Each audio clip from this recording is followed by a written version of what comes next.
শহীদ ওসমান হাদির গুলিবিদ্ধ হওয়ার কততম দিন? গুলিবিদ্ধ হওয়ার আজকে শহীদ ওসমান হাদির গুলিবিদ্ধ হওয়ার 55 দিন থেকে 56 দিনের দিকে যাচ্ছে।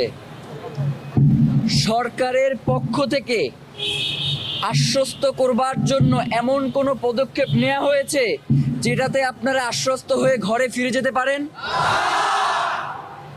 এই সরকার শহীদ ওসমান হাদি গুলিবিদ্ধ হওয়ার পর থেকে এখন পর্যন্ত এটাকে আড়াল করবার জন্য যেই প্রচেষ্টা করেছে তার 10%ও যদি খুনিদেরকে জনতার সম্মুখে আনবার চেষ্টা করতো তাহলে এতদিনে খুনিরা ধরা পড়ে যেত।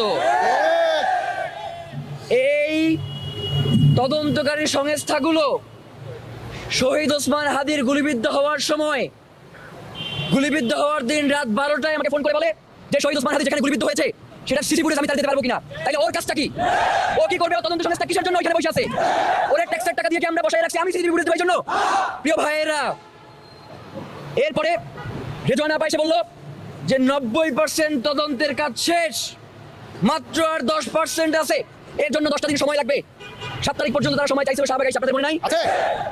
তারা 10 দিন সময় নেওয়ার পরে আমাদের সাথে কোনো ধরনের যোগাযোগ না করে হঠাৎ করে একদিন দেখি বিকালবেলা ডিবির পক্ষ থেকে সাংবাদিক সম্মেলন করা হচ্ছে চার্জশিট প্রকাশের জন্য, আমরা কেউ কিছু জানি না।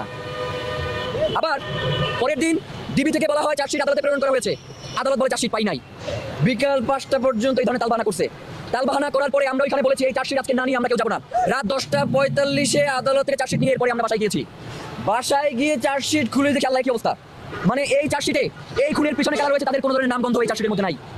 এই চার্জশিটের মধ্যে একজন কমিশনারকে, ওয়ার্ড কমিশনারকে মাস্টারমাইন্ড বানানো হয়েছে না? এই মাস্টারমাইন্ড কোথা থেকে এই খুনের সাথে যুক্ত হয়েছে তার কোনো তথ্য এই চার্জশিটের মধ্যে নাই। এই চার্জশিটের মধ্যে খুনি সে যে আওয়ামী লীগের হানিফের সাথে যে তার সিঙ্গাপুরে বৈঠক হয়েছে সেই ব্যাপারে এইখানে কোনো তথ্য নাই। এইখানে এই খুনি চক্রের সাথে যারা আমাদের সেন্টারে এসেছিল, ইনকিলাব সেন্টারে, তাদের অনেকের ব্যাপারে সুস্পষ্ট কোনো তথ্য নাই। এই চার্জশিট যদি গ্রহণ করা হইতো তাহলে বাংলাদেশে শহীদ ওসমান হাদির হত্যার ব্যাপারে কারো কোনো শাস্তি হইতো না। কারণ যেই দুইজনকে চিহ্নিত করা হয়েছে তাদেরকে এখন পর্যন্ত দেশের অভ্যন্তরে খুঁজে পাওয়া যায় নাই। তার মানে সরকার পুরো বিষয়টাকে ধামাচাপা দিয়ে দিত। আমরা আদালতে গিয়ে সেই চার্জশিটের ব্যাপারে নারাজি দিয়েছি। আমরা বলেছি এই চার্জশিট আমরা মানি না। যতক্ষণ পর্যন্ত এই খুনের পিছনে যারা রয়েছে তাদেরকে জনতার সম্মুখে বিচারের মুখোমুখি করা না হবে ততদিন পর্যন্ত এই চার্জশিট আমরা গ্রহণ করবো না। পরবর্তী সময়ে ডিবির কাছ থেকে নিয়ে সিআইডির কাছে এই চার্জশিটের